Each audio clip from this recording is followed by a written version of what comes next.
ബീട്രൂട്ടിന്റെ പുറത്തെ തൊലി ഒരു പീലറോ കത്തി ഉപയോഗിച്ച് കട്ട് ചെയ്ത് മാറ്റാം. അതിനുശേഷം ബീട്രൂട്ട് ഒരു ഗ്രേറ്ററിൽ ഒരു ചെറുതായിട്ട് ചീകി എടുക്കണം. ചീകി എടുത്ത ബീട്രൂട്ട് ഒരു പാനിലേക്ക് ഇട്ട് കൊടുക്കാം. അതിലേക്ക് അരക്കപ്പ് വെള്ളവും പാകത്തിലുള്ള ഉപ്പുപൊടിയും ചേർത്ത് നല്ലപോലെ മിക്സ് ചെയ്തതിന് ശേഷം ഈ പാൻ സ്റ്റൗവിൽ വെച്ച് ഒരു മീഡിയം ഫ്ലെയിമിൽ വെച്ച് ബീട്രൂട്ട് ഒന്ന് പാകത്തിന് കുക്ക് ചെയ്തെടുക്കണം. മിക്സിയുടെ ഒരു ചെറിയ ജാറിലേക്ക് 1/3 കപ്പ് തേങ്ങാ ചിരവിയതും 2 അല്ലെങ്കിൽ 3 പച്ചമുളകും 5 കറിവേപ്പിലയിലയും ചെറിയൊരു കഷ്ണം ഇഞ്ചി ചെറുതായിട്ട് ചോപ്പ് ചെയ്തതും പാകത്തിന് വെള്ളവും ചേർത്ത് നല്ല ഫൈൻ പേസ്റ്റ് ആയിട്ട് ഒന്ന് അരച്ചെടുക്കാം. തേങ്ങ നല്ലതുപോലെ അരഞ്ഞു വരുമ്പോൾ ഇതിലേക്ക് 1/2 ടീസ്പൂൺ കടുവും കൂടി ഇട്ട് വീണ്ടും ഒന്ന് അരച്ചെടുക്കണം. ബീട്രൂട്ട് പാകത്തിന് കുക്കായ വെള്ളമെല്ലാം വറ്റി വരുമ്പോൾ ഇതിലേക്ക് അരച്ചു വെച്ചിരിക്കുന്ന അരപ്പ് ചേർത്ത് കൊടുക്കണം. അരപ്പ് ചേർക്കുമ്പോഴത്തേക്ക് വളരെ കുറച്ച് വെള്ളം ചേർത്താൽ മതി. ഇനി നമുക്ക് ഇതിലേക്ക് തൈരും കൂടി ചേർക്കാനുള്ളതാണ്.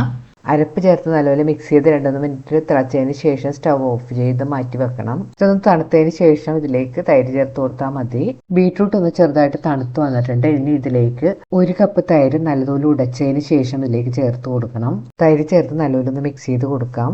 ഇതിലേക്ക് കടുക് വറുത്തതും കൂടെ ചേർത്ത് നല്ലപോലെ മിക്സ് ചെയ്ത് യോജിപ്പിക്കാം. ഇപ്പോൾ ബീട്രൂട്ട് പച്ചടി റെഡി.